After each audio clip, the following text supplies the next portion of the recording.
All right, welcome everybody, and the Zoom technical difficulties. I think we're rocking, but I wanted to introduce our guest, and I'm just super excited about Representative Todd Jones, and I wanted to give a little bit of background, give some context and relevance to the listener and audience. Todd's been a mentor of ours from a close and from afar for years, working with us specifically within our business, but he's somebody that's just done so much in so many different spaces, and specifically in the private sector and entrepreneur space of education, the entrepreneur of environmental, and the tech software executive. And your bio is really too long to go through. But then there's this new journey into politics in 2017, now representing, District 25 in Georgia, and the Georgia House of Representatives. So what a relevant experience. You're somebody that we obviously have a tremendous amount of respect for, with everything that's going on, the CARES Act, the stimulus, and how federal, local, private sectors all working together. Would love to just kind of engage you and ask some questions throughout our time together. But first, what does your world look like? What do your days look like? And it's got to be crazy in your world. Yeah, our days are crazy right now. There is absolutely, in terms of what we're trying to do, probably every moment of every day right now for 18 hours, and even sometimes even at 1 o'clock in the morning, if it's a constituent as an individual, they are absolutely concerned about their family, because as many of you know, we literally have seen a spike in unemployment that we've never seen in our entire country. When we think about business owners, may they be a small proprietor all the way through, we have Fortune 500s here in Georgia. Just so you know, we have the highest number of Fortune 500 headquarters in the United States of America, only behind New York. So we have literally the whole gamut of business that we're looking at in terms of what we need to do, not just to be able to help people get through this and our citizens, but also help these businesses be able to survive what truly is an unprecedented, I'll say, dive in economic activity. And, last time we hung out, which was a couple months back, you had mentioned one of the reasons that you got into politics is you love policy.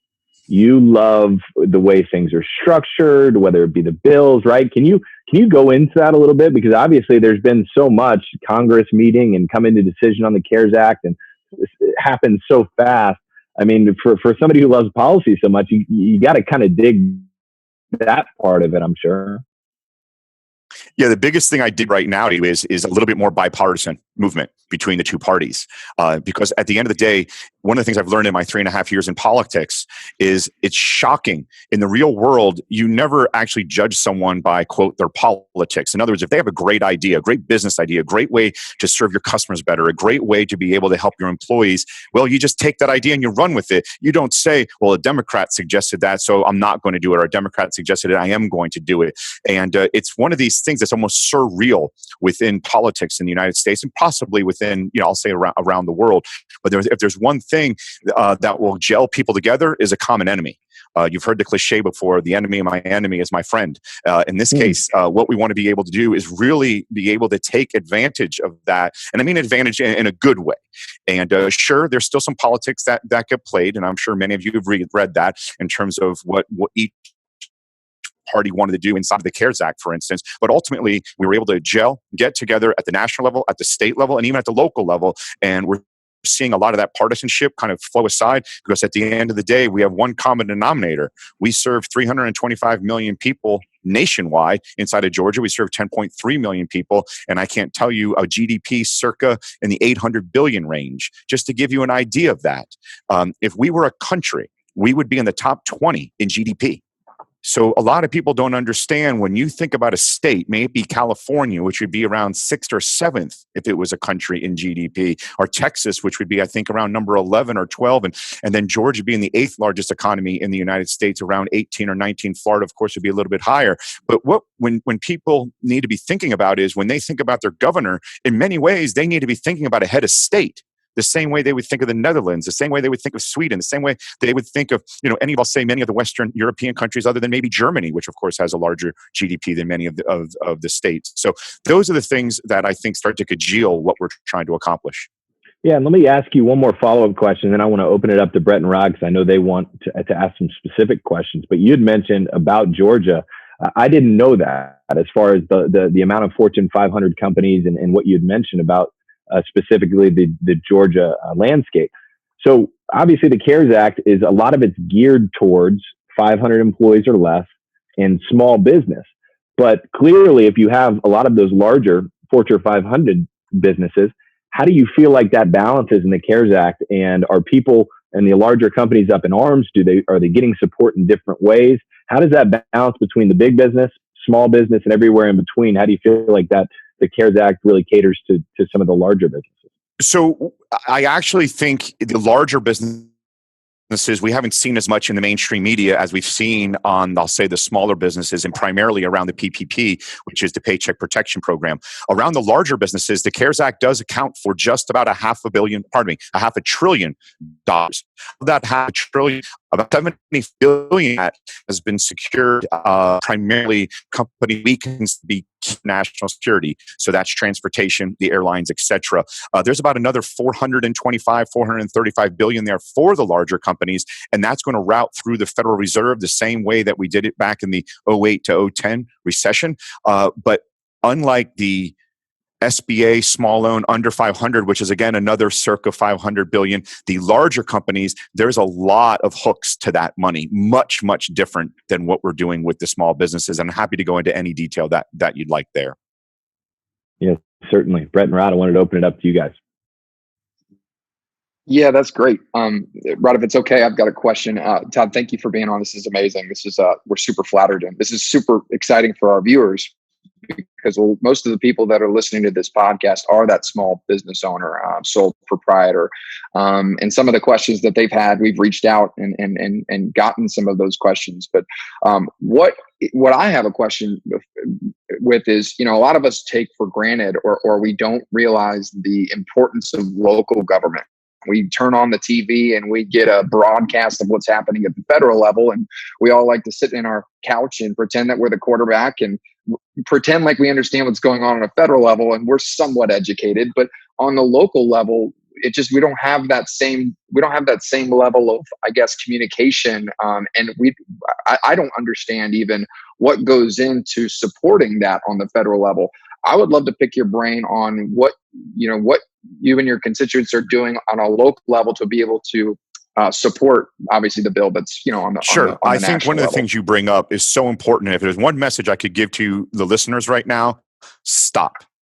With all due respect to the president and Congress, they have the least amount of effect on your daily life. Right now, with the time you've been gifted because of the shelter in place, do yourself a favor.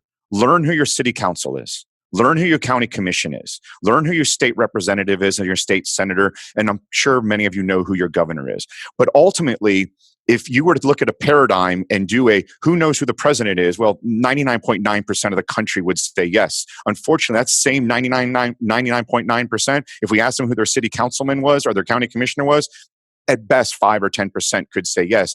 But that should be flipped.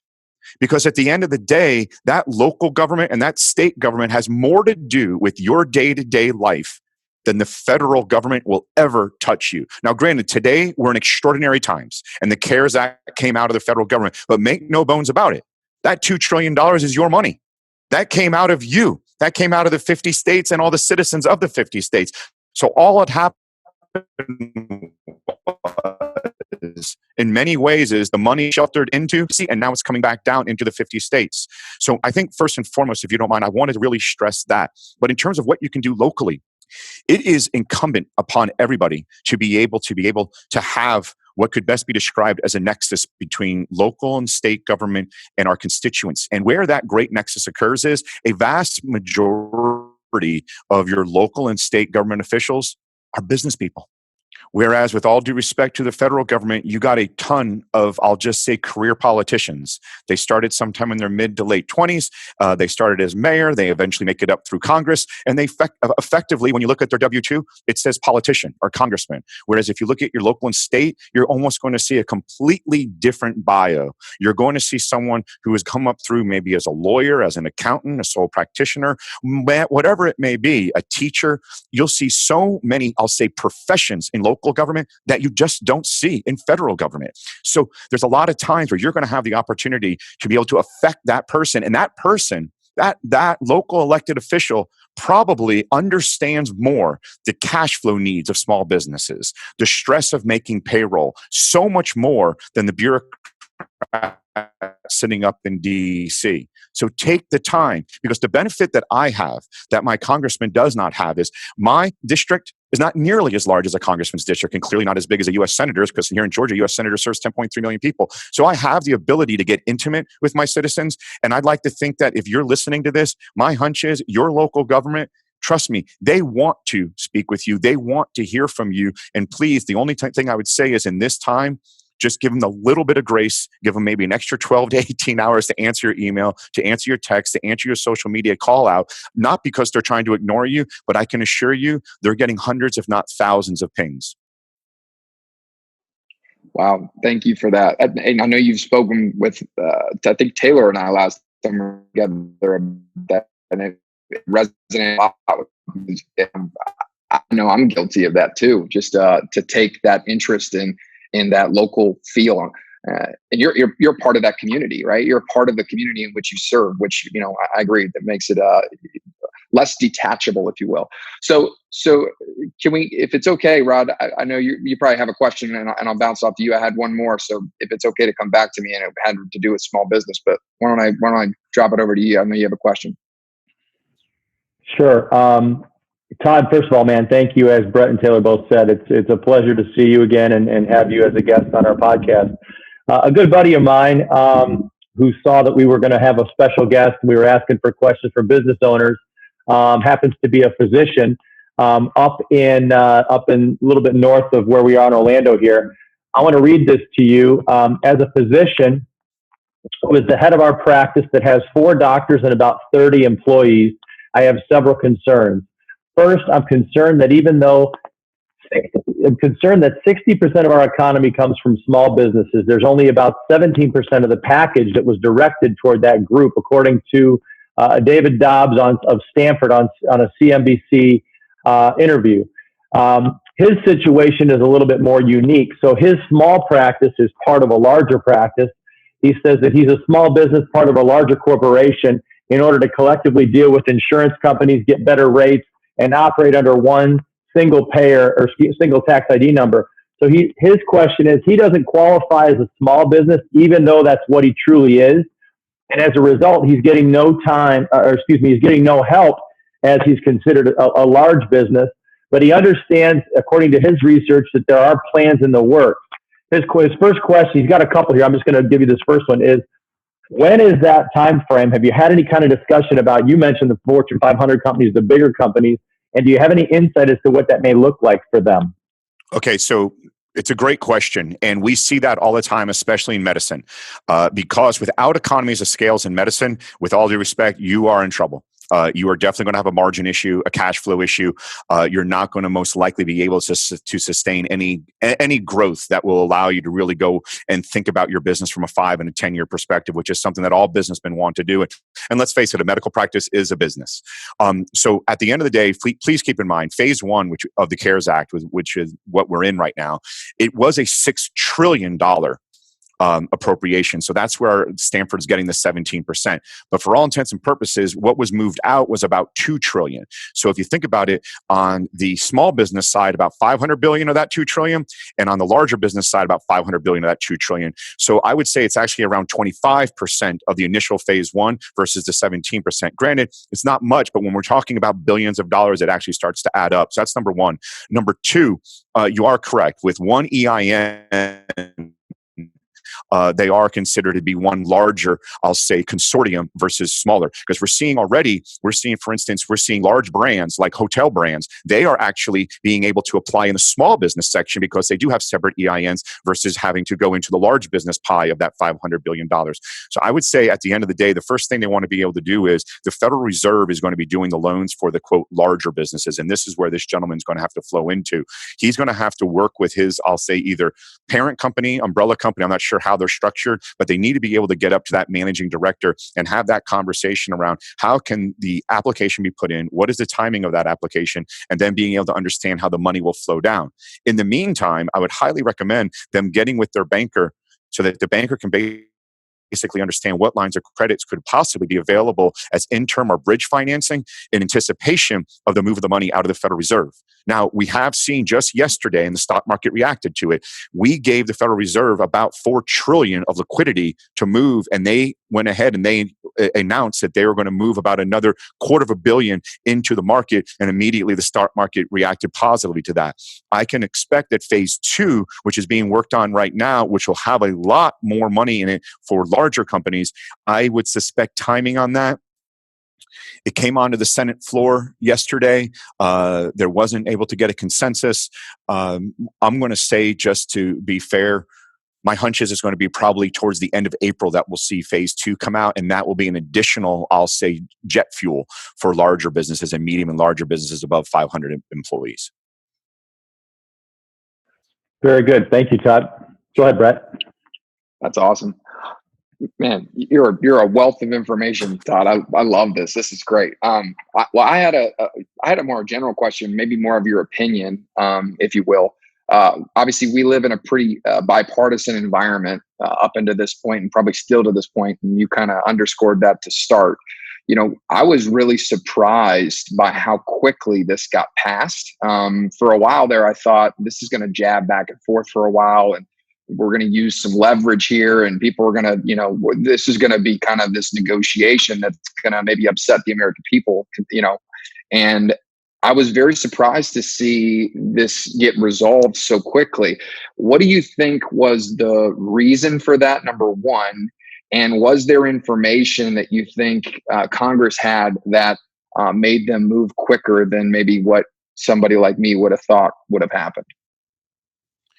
The cynical side of me, and I think I mentioned this to you the last time we were together, my job has 3 buckets. My first one is constituent services, which I love doing. My second one is policy, which you've already mentioned, my love for that. My third one is politics, and I'm still trying to find a way to outsource that. And I mean that.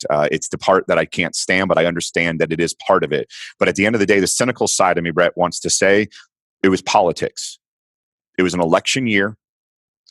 Everybody knows that as the economy goes, basically the electoral goes. Because if people are comfortable in their homes, they're comfortable with food on the table, they're comfortable taking care of their children, you name it, most of the time, they go ahead and they vote for the incumbent. That's just what we've seen in political life in the United States of America for hundreds of years. On the other hand, the economy comes off the track, and we basically see upheaval at the polls in November. So I think my cynical side says it was politics that moved it along. My hope side, my hope for our country, my hope for our generation, my naive side says it was the right thing to do. I mean, we were seeing data here in the state, and we were getting data literally on almost hourly by hourly basis from some of the top economists in the country telling us that we were going to see restaurants lose business by 75, 85%. We were going to see small businesses go bankrupt by May at the tune of 15 to 20%. We were going to see unemployment in a way that it made the recession of 08 to 10 looked like a mild recession, which we've always called it the Great Recession as opposed to the Great Depression. And here I'm being told you're going to see an unemployment filing that you've never seen in the history of your life, and that's 52 years. So I think at the end of the day, I'm going to go ahead and err on my latter, which is not the politics side, which was the former, but the latter is it was the right thing to do and to be able to coalesce around this idea. Now, was it the perfect? No. But the good news is we didn't let the perfect become the enemy of the good, and we were able to get the money out and get the liquidity out. That's awesome. No, that makes sense. Well, I mean, speed was really the ally here, right? I mean, so I don't think anybody would expect it to be perfect. I was pretty impressed with how fast that got done. I have a politic question. I don't know, Taylor, if you had anything else. I'm sorry to hog the questions, but Tay, go ahead if you had any thoughts. Well, before the politics, you mentioned the speed of it being passed. Was there anything in there that was the great debate that kept it? I mean, were there some things in there? I mean, it seems like both sides gave and worked and compromised, kind of like, the feeling that government should do. You mentioned speed being an ally, but is there anything in there that was kind of, hey, this is why it didn't come out in the first couple of days, and this is why it took a couple of weeks, that ultimately ended up, getting worked through? Was there any sticking points, I guess, from the first proposal to what now we recognize as the CARES Act that really was a big issue working through, whether it be Republican, Democrats, or all that compromise was made. Well, I think there were a couple, and keep in mind, I get this firsthand from the House floor and from the Senate floor up in Washington, but I'm not up there. But here is my understanding: is the Republicans had a certain number of non-negotiables, and the Democrats had a certain number of non-negotiables. And the good news is they weren't too incongruent. Ultimately, everyone wanted to hold employment. If you think of employment as being the common denominator across both of the proposals, I think you can see why the speed occurred. Because if you have employment and basically keeping Americans in their jobs as that common denominator, then you can see how immediately you started to see how money flowed to people directly, which was something that the Democrats were absolutely wanting. Not to suggest the Republicans didn't, but they wanted to see that. The Democrats wanted to definitely see a higher unemployment move in terms of the check that was going to be cut on a weekly basis as, I'll say, a supplement to the state unemployment. At the same time, we saw the Republicans absolutely being advocates around what we need to do for small and medium-sized businesses, because we know that is the engine in terms of what runs America. So there were some other things that went into it, as I'm told, and I'm sure you guys have seen on the media in terms of asks that had really nothing to do with this economy and this and the CARES Act. But ultimately, those were moved to the side for, I'll just say, the good. And we were able to hit really that common denominator, which is how do we keep Americans employed? That's great. That's great. Well, while we're at it, if I'm listening to this and I've heard about the CARES Act and I've read a blog that came out 2 weeks ago and then it's changed and then 1099s were included and then they weren't. And I've heard from my neighbor this and, the business owner that's next to me in my suite, they told me this. And I have all these questions. Can you give kind of a quick synopsis of what the CARES Act does, kind of bullet points or cliff notes for somebody that's listening to this that has 15, 20 employees and they're still trying to figure out what this actually does? Sure. If we're going to just talk about the business piece of it, I'm happy to. But the top three things that it does, so keep this in mind, is one, it pays direct cash out to certain Americans, and that has to do with their income level and their AGI as it was calculated in either 18 or 19, depending on your last tax filing. The second thing it does, which is, I guess, 1B, would be around unemployment, creating a supplement to the state unemployment, also allowing in many states a waiver against your first $300 per week earned. So here in Georgia, for instance, you can earn up to $300 and that does not affect your unemployment. Then you get the state's unemployment benefit, which is around $365, and then you get the federal unemployment benefit. So you see stacking through the CARES Act that you've never really seen here in America. So that'd be 1A and 1B.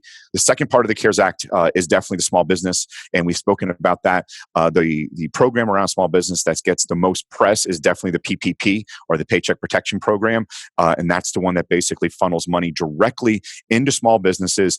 And based on your ability to hold your payroll, meaning do not shrink your payroll, starting, I think it was March 17th was the line of demarcation, you're going to be able to get a loan that can be forgiven for 250% of your monthly payroll. And the forgiveness, I'll say, metrics or parameters are actually pretty generous. And they basically go around, hold your payroll till the end of June.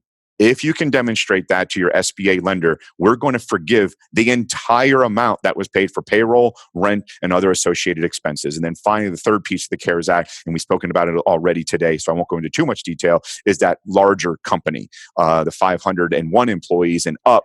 And again, that's about almost another $500 billion, with about $75 billion of the 500 carved out for national security purposes in terms of aerospace companies, transportation companies, medical companies, et cetera, that we need to make sure are absolutely solvent just for national security purposes.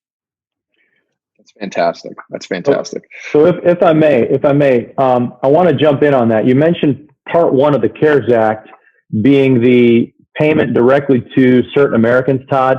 Mm-hmm. I've actually got a follow-up question here, if it's okay, Brett, Tay, you guys are cool with it. So when you take the benefit from whatever your state is, and then you put the federal enhancement on top of it, okay? So talk about the furloughed worker, the laid off worker. Here's the confusion that I've been having when I've been having these conversations with our client base and different business owners, is when you've got somebody that's been furloughed or been put on unemployment or been laid off, they're collecting their benefit, which let's call it $300 a week, and then they get the federal enhancement. In a lot of cases, they're making more than they were just making minimum wage, and let's say they were a server, or they're in hospitality, or maybe even they're a med tech in a medical practice. Here's the question. So when you talk about not shrinking your payroll, right now, at least my understanding is people can be laid off because of the stay-in-place order that, you've got the quarantine, you can't go out. But when that's lifted and they go back, what is their incentive going to be, Todd, to go back to work for, in essence, less money than what they're receiving with their unemployment and the federal enhancement? And that's part one. Part two then becomes, if I'm a business owner and I've laid off, I think of one of our clients, friend of ours, who's laid off 100 people. He's a restaurant owner. He's to go back out to those people. Let's say he's received PPP.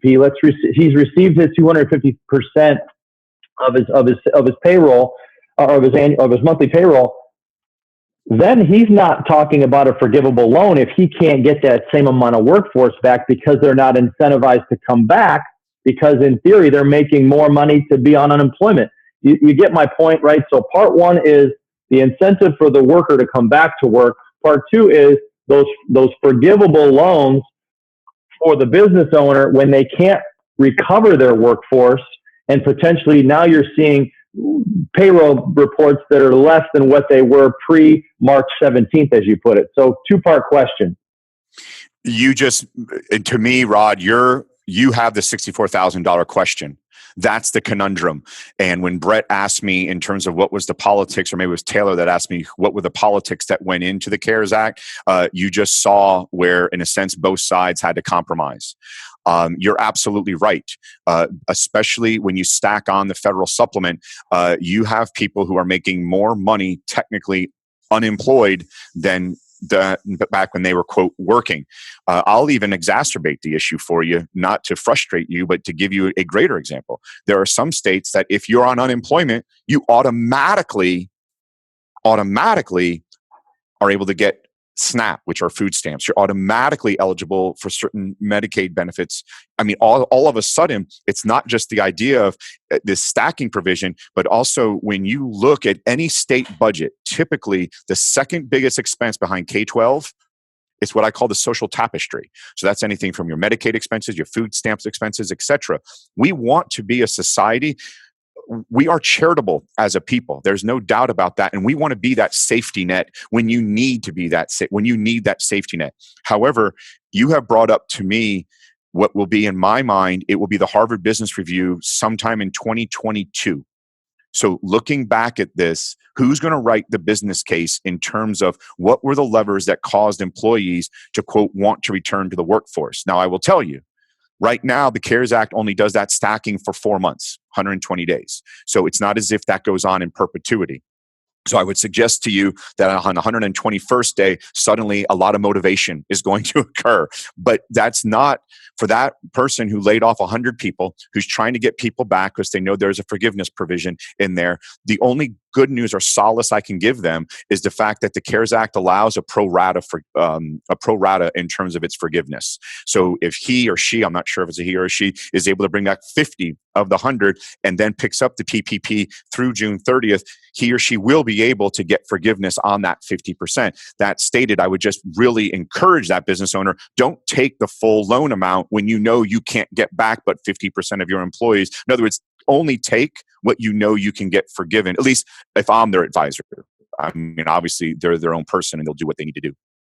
And Todd, I have a follow-up question. Yeah, Rod, do you have anything else?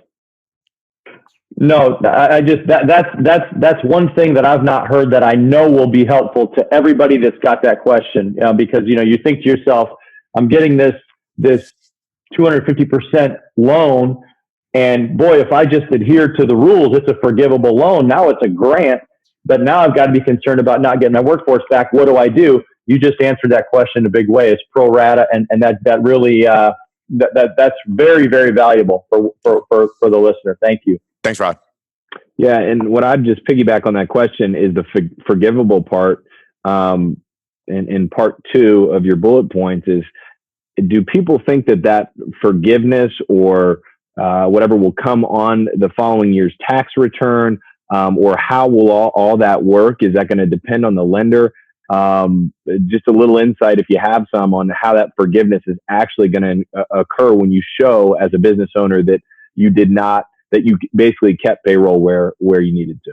So, Taylor, that's going to be one of the things I will give the authors of the bill credit for from a policy standpoint is they gave the Treasury the authority to enact, and then the Treasury then gave SBA the authority. Then SBA basically gave its SBA-approved lenders the authority. So if you're listening to this, think of that stacking all the way from Congress to Treasury to SBA to the lender. So the lenders right now are being particular about making sure they're getting all that type of information so then they can submit up into Treasury to get your loan forgiven. So if you are ABC Supply Company, you've done everything you're supposed to do. You took to 250%. You kept your payroll through June 30th. You used it for rent payment, et cetera, et cetera, et cetera. Through your SBA lender, you will get that forgiveness. Now, one provision that people don't know within the CARES Act, now it's 1,100 pages, so I understand people haven't read it. You will not have to pay tax on the forgivable piece of that loan. And for those of you who know, that's a huge win, because if you're sitting on a payroll that's maybe $250,000 on a monthly basis and you get 250% of that, and suddenly you're sitting on a loan that's circa $750,000, and you're like, wow, it's great that it got forgiven, but now my company has to pay tax on that. Well, guess what? The CARES Act absolutely waives that tax. So a lot of people, I think, not only should they be thinking about this as a grant, like Rod said, but they also need to be thinking about it from a tax planning purpose, is the fact that they do not have to start squirreling away money to pay that tax payment somewhere down the line. Taylor, that's Brad, fantastic. Do you guys mind if I ask a follow-up kind of to that scenario? So Todd, you mentioned you mentioned the small business, and you mentioned the Treasury to the SBA to the lender. Another question, it happens to be the same gentleman that Doug Moffitt, the physician up in Leesburg. He asked me a question about, so far, I'll read this to you. It says, these loans that have been created in order to support small businesses, he said, so far the banks don't seem to be doing the type of lending directly to the people that need it the most. He feels like, is there an incentive coming for the banks to lend it to the people that need it most? It seems like in his eyes, they're going to the bank, they're going to their own relationships first, and it doesn't necessarily seem like those people are always the ones that need the money. He says, so you get my point. It's like, how can we incentivize the banks to actually give the money to the people that are the riskiest, who need it the most? Yeah, so the challenge is we actually inserted human nature into a process, and insert human nature into any process, and you get exactly what that doctor is referring to. And we're seeing banks, I'm not going to name banks, I don't think it's appropriate, but certain banks are saying, unless you have been a client with us for a year, have been a client for us for 5 years, 10 years, etc., we're not going to submit for you. Or if you have been a client for us for X amount of years, you move up to the top of the pile. Or if you have assets with us greater than $1 million, you move up to the top of the pile. Each bank has absolutely taken what I'll say is their own rubric and determined who gets into the pipe sooner. Here's some solace. We know that the circa $500 billion set aside for the small businesses is not enough. We're fully aware of that. No one is sitting around thinking, hey, we're good. I'm just going to sit back, get my glass of bourbon, and look at the sunset tonight. Rather, this was just the beginning. So if you can think of it, since you guys are in Orlando, look east to the Space Coast. Tell everyone, hey, you're coming off the rocket pad right now. Okay, that was phase one. We know that we're going to have to, when you get somewhere around 50,000 feet up into the air to get out of our atmosphere, we're going to have to hit you with a booster rocket and get you through this. We're going to be, I would suspect, I don't want to say I promise, I would suspect phase 2 and phase 3 of the CARES Act will basically provide that doctor and other people in the doctor's position with even more opportunity, because the banks are going to get even more liquidity. Now, in defense of the banks, one of the challenges that they're having, without a doubt, is the fact that they want to make sure every I's dotted, every T's crossed, because they do not want to lose the guarantee. Because what happens, guys, put yourself in the bank's position. Massive balance sheet explosion, right? They may be a community bank, they may be a large bank, but if you're a community bank and you're sitting on a balance sheet of maybe a few $100 million, and suddenly your balance sheet doubles, hypothetically within 30 or 60 days, your risk profile has fundamentally changed as a bank. not being able to ensure that you have guarantees locked down so that forgiveness is going to come through, you have put yourself in a position. Now we go back to the 08-10 banking provisions in terms of, can you pass the stress test? Okay. And they have to be able to pass the stress test to keep their charter. So let's always keep in mind there's two sides to that conversation. I see what the doctor's saying. We hope that as we go to phase 2 and phase 3, there'll be more liquidity so the doctor has more opportunity. But at the same time, please keep in mind the banks are also seeing their balance sheets move in a way that no one has seen a balance sheet move. And they have to make sure that they are covering their risk. What a great answer. Thank you, Brett. Hey, I'll stop hogging here, boys. You guys jump. No, that's great, man. That's awesome. No, those are great questions. Those are great questions. I can't take credit for a couple of them. Well, Todd, we mentioned on the front end of this, we know how valuable your time is. I know your days are stacked. We're recording this here on Good Friday, April 10th. And so maybe, unless there's a pressing question from Brett and Rod, we give you the floor to encourage.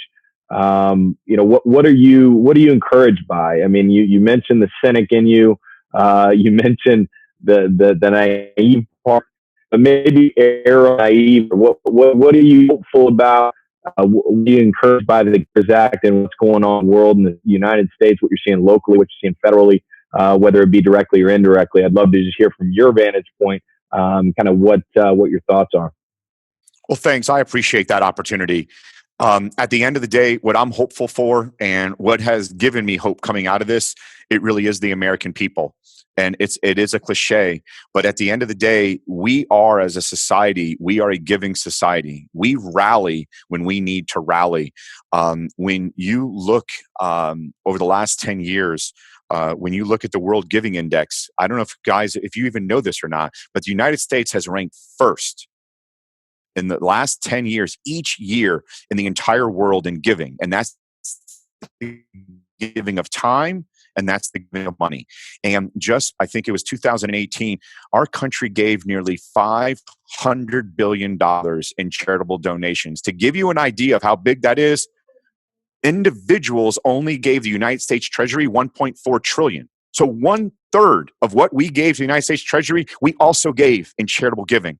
And what we've seen over the last couple of weeks has been a rallying point. I've seen on social media everything possible to be able to help your local businesses. I don't know about you, but I'm doing takeout more than I've ever done takeout in my life. I'm eating more of someone else's food than I've ever eaten in my entire life. Why? Because it's the right thing to do. But I'm not the only one doing it. When I look around my community, all we're seeing are people rallying around these small businesses. And you know what? Kudos to the small businesses who in the past never did delivery, small businesses in the past who didn't do takeout, small businesses who didn't work with third-party delivery companies. Suddenly, they switched their business model literally on the fly. So what am I encouraged by? I'm encouraged by us. I'm encouraged by the American people. We're going to get through this. I 100% believe we're going to come out of it stronger than we went into it. And I hope, if there's one thing that I hope that we keep this collegial type approach to things, that we keep this open-minded approach, because ultimately that's what we're in this for. And that's what we're here for. We got a limited time on this earth, and let's make the most that we can of it. And I appreciate the opportunity you guys have given me to speak with you. If there's anything else, just let me know. If not, have a great day. It was absolute gold, Todd. I literally have goosebumps and I'm charged up. And thank you so much for spending that time. I know our audience, and we're all better for it. Okay. Thanks, everybody. Thank you so much, sir. Thank you, Todd, very much, man. Thank you.